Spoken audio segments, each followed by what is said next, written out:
Chapter 3 Nerve-wracking circumstances can provoke our advice monsters.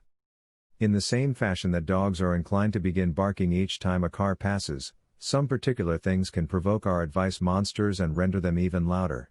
In order to begin getting your monster under control, it is very important for us to recognize what sets them off in our personal lives. Who, and what situations, are increasing the chances of triggering our advice-giving reflexes? The writer says when he is with his brother, his advice-giving reflex are set off. However careful he endeavors to be, whenever he is together with his sibling, his control-it persona desire to show itself and begin taking control of the situation. For other people, when they are with people they don't know, their advice monster can be triggered. Or when they're with another person who is no as much experienced as their. After you've understood which people trigger it, you must look for the ways of fixing this situation. Have you got an urge that telling you to advise people at work? Or in political discussions?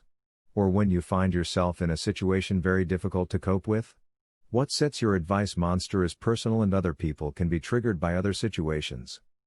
Following the identification of what sets you, begin reflecting the way you act when your advice monster is triggered.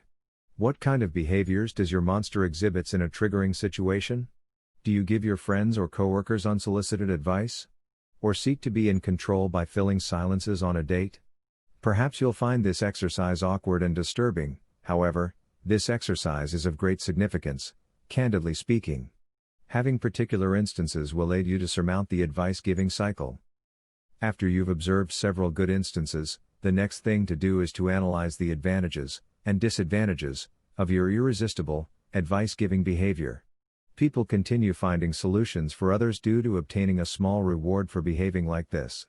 For instance, it might make you feel benevolent or clever when you give advice.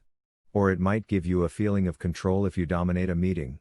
However, its disadvantages will also exist. Continuously finding solutions can have an adverse impact on your relationships and potential to lead, causing you to be alone and engulfed.